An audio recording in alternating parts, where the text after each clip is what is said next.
Welcome to Idea Store Audio. You're listening to a talk by Dr. Hakim entitled Communists and Black Workers in East London. This talk was given at our Hamlets Local History Library and Archives on October the 13th, 2010 as part of Black History Month. So I'm going to try and say something about this subject. As you heard, I'm working on some research at the moment looking at communists of African or Caribbean origin during the period you've already heard of. But I'm looking at a kind of global picture, so I'm going from the global to the local tonight. I'm going to try and say something about this area, this borough in particular. Now, as you know, this is a particularly historic borough as far as the history of people of African origin is concerned in this country. There have been African workers here, probably right here, for at least the last 500 years. And for most of that period, the majority of those Africans who were here, when I say Africans, I'm including everybody of African descent, the majority of those who were here were working people of one sort or another. So it's very, very important that we have something of that history. And I guess I'm one of those that think that not just the history of working people, but the history of those who sought to change the world is always the most exciting and indeed the most important aspect of history. As African American Frederick Douglass said, without struggle there is no progress. So I'm particularly interested in struggles of one sort or another.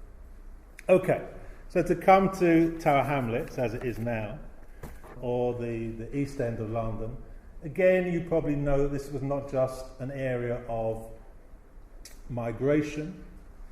It was an area obviously adjacent to the docks, and so it was also an area where significant numbers of African seafarers lived, stayed, married local women, and so on.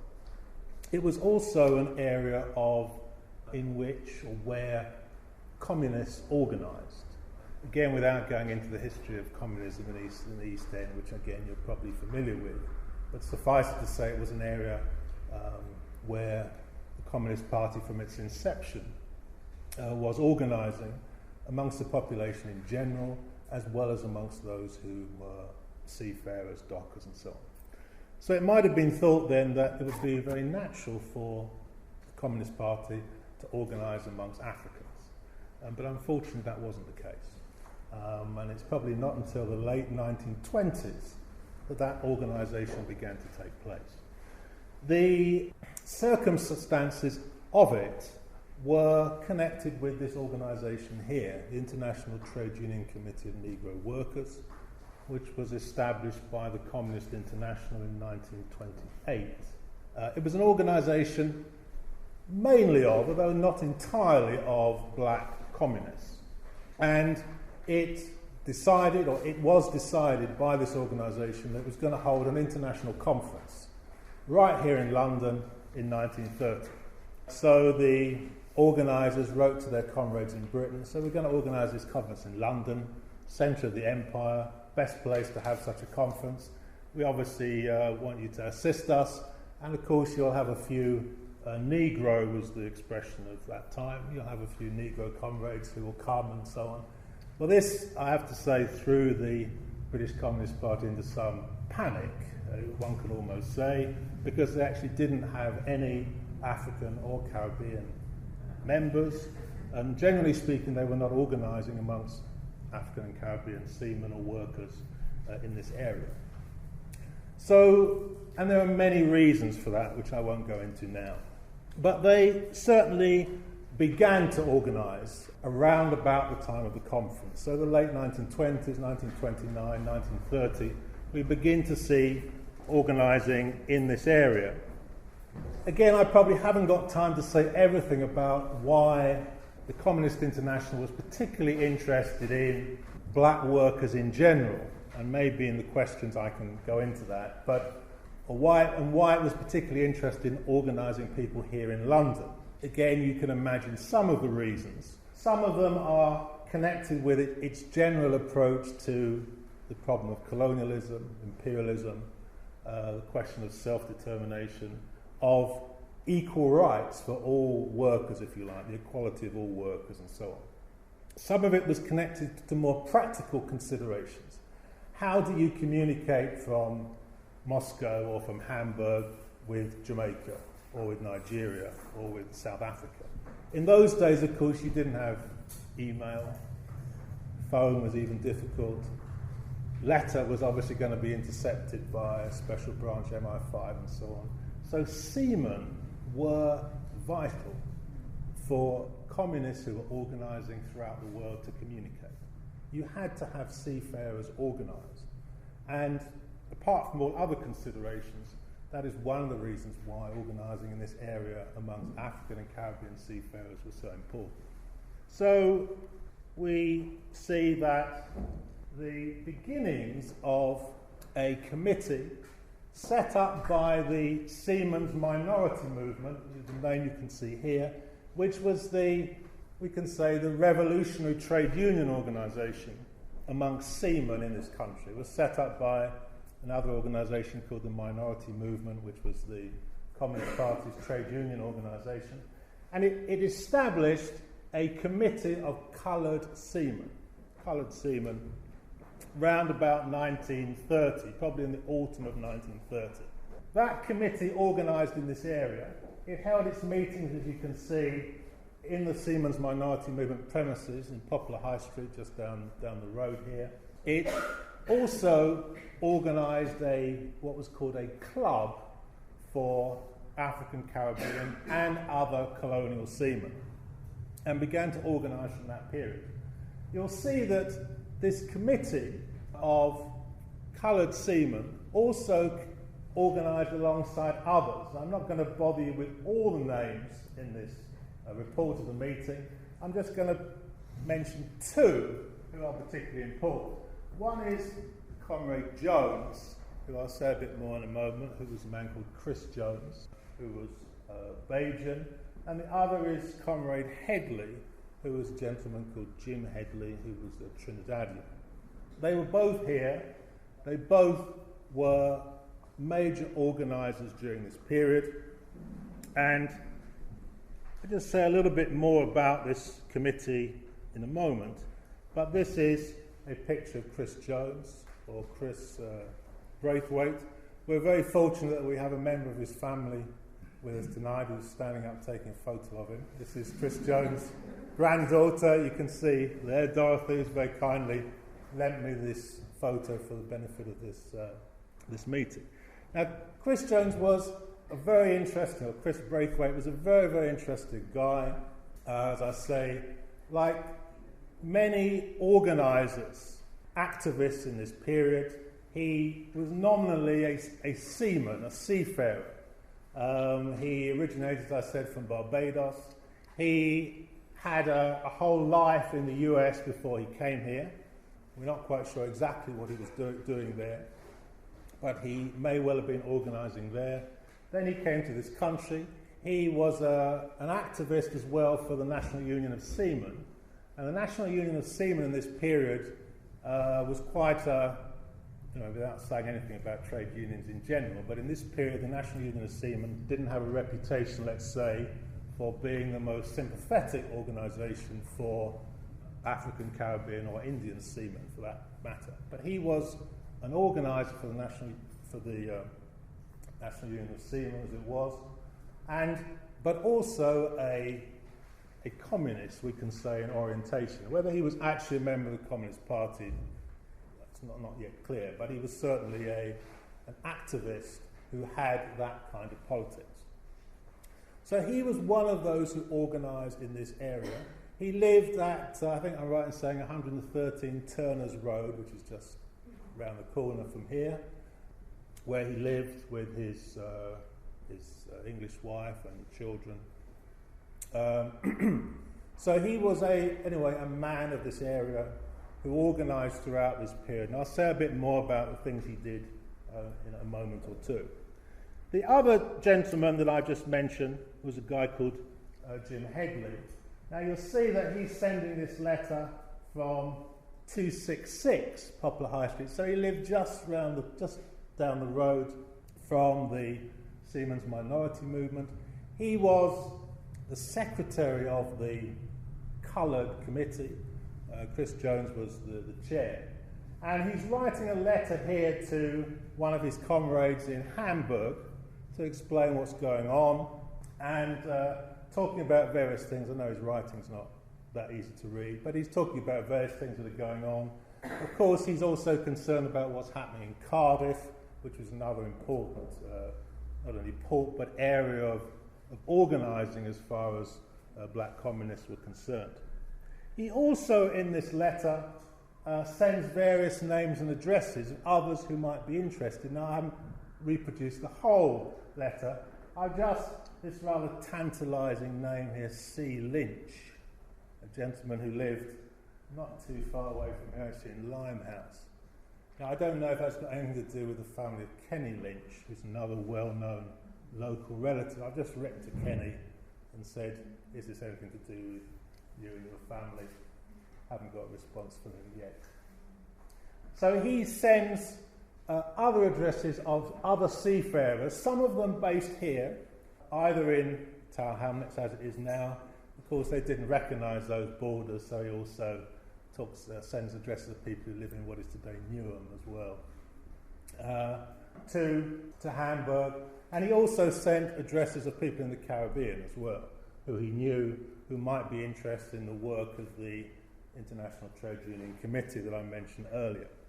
Now, the man he was writing to was this gentleman here. This is George Padmore, or Ivan Nurse, to give him his official name, who was, for a time, the main communist organiser internationally in the period that Jim Headley and Chris Jones were part of this committee, which was based here.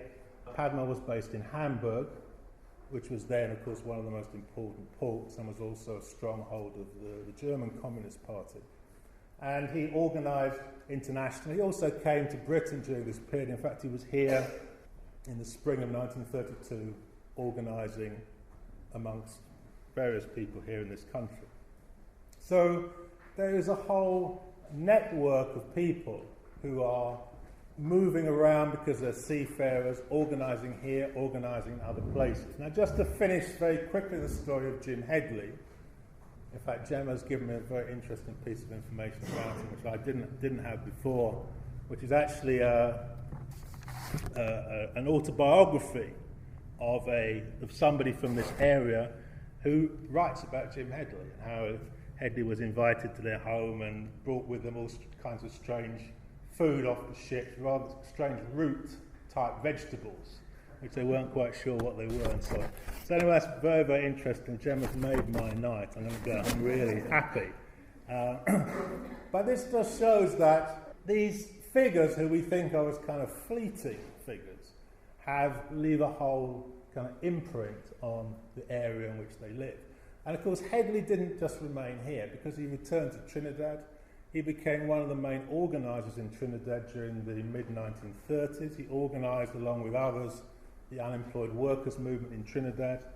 He then probably went on to be one of the founders of the Negro Welfare, Cultural and Social Association, which was basically a communist organisation in Trinidad that organised trade unions, that was involved in the labour struggles of the 1936, 1937 and so on, which I haven't got time to go into now. So this is very much an international story, even though for a time these guys were based here. Now, the work that they were doing, so what was Chris Jones and Jim Headley doing while they were here? Well, they organised on ships, they organised amongst other seafarers, they transmitted information and messages, and they distributed this journal. This was a Negro Worker, which was produced by the committee. It was produced from Hamburg and then distributed throughout the world. So it was published in English and French, and it would have been sent to the Caribbean probably through these guys here. So Padmore would have sent it probably to Britain, again on ship, through one seafarer or another. These guys would then have redistributed it, sent it to Trinidad, Jamaica, Nigeria, South Africa was another very important destination, so this was the kind of work that they did during this period. How am I doing for time? So the other organisation that I mentioned at the beginning, which worked with the Coloured Seamen's Committee, or Committee of Coloured Seamen, was the Negro Welfare Association. And on the first report that I showed you, it mentioned the name of this gentleman here, Arnold Ward, who spoke at that meeting. Arnold Ward was another Bajan, the secretary of the Negro Welfare Association from 1931 up until about 1937, 38, a communist, probably certainly the main Caribbean, or the main communist of Caribbean origin in London during that period.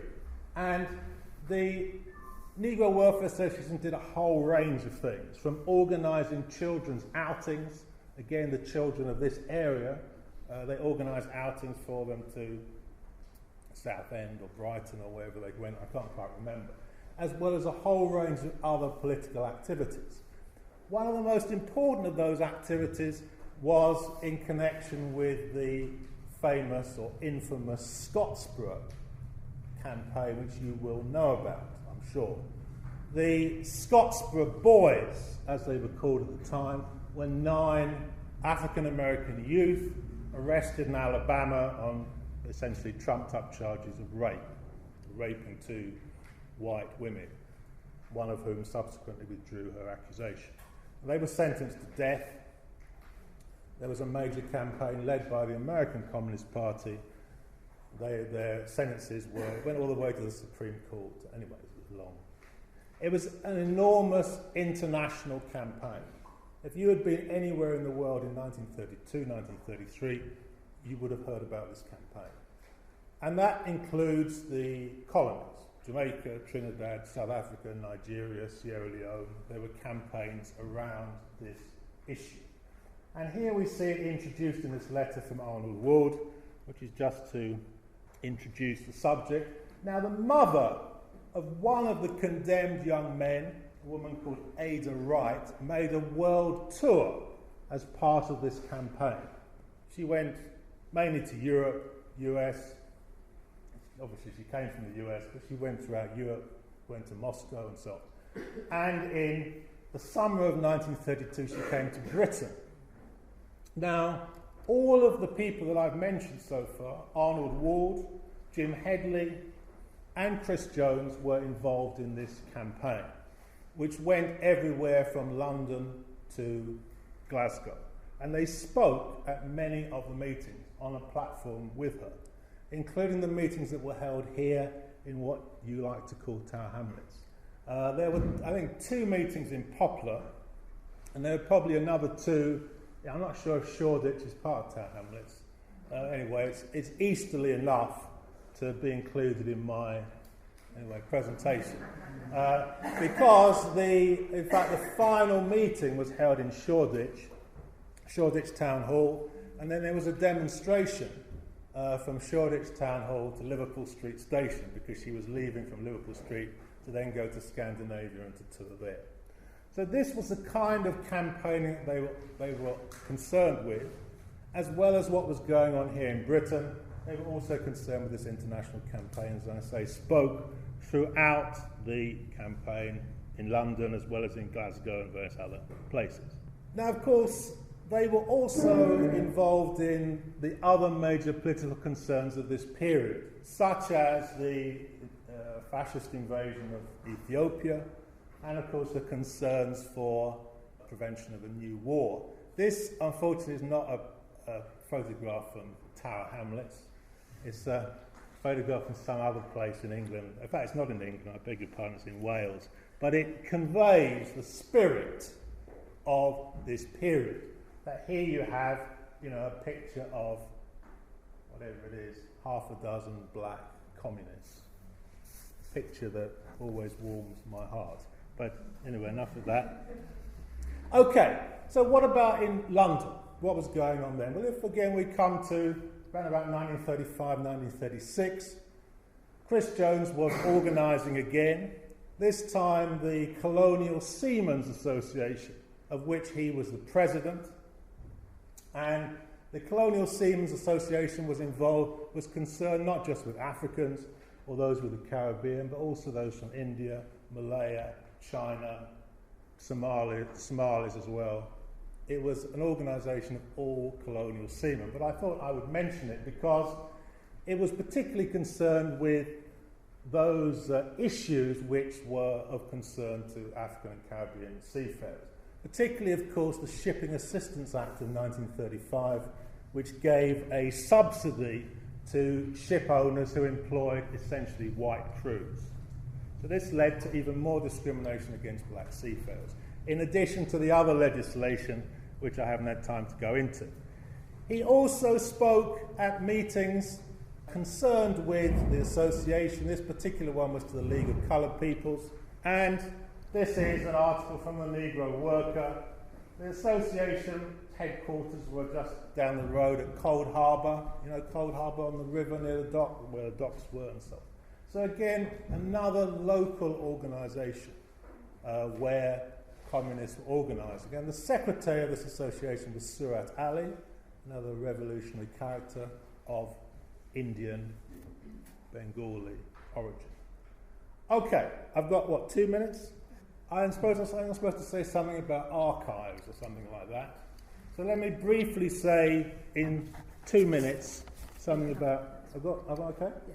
You sure? Yeah. Okay. So where does this information come from? Well, it comes from Gemma, of course, who provides vital information about, Jim Headley's grocery provision enterprise. It comes from the family of Chris Jones, Chris Braithwaite, and so on. But generally speaking, it's difficult to find this material. Before, when I was first asked to give this presentation, I said to Tamsin, okay, what information have you got about all these organisations in your archive? And what was the answer I got? Nothing. So to find the information here is very, very difficult. So where can one go? Well, of course, MI5 is very helpful because MI5 has a very great interest in communists and revolutionaries in general. However, MI5 cannot be relied upon for two reasons. One is that they're not generally that competent. So even when they're bugging people, intercepting mail, etc., they get a lot of things wrong. So that's a problem. The second problem with MI5 is that they destroyed a lot of what they had, or they say they've destroyed it. A few years ago, we sent them a list of all the things we wanted. 5 years later, they wrote back saying they destroyed it all. So, for example, there is no file on Chris Braithwaite, to give an example. There's no file on Jim Headley.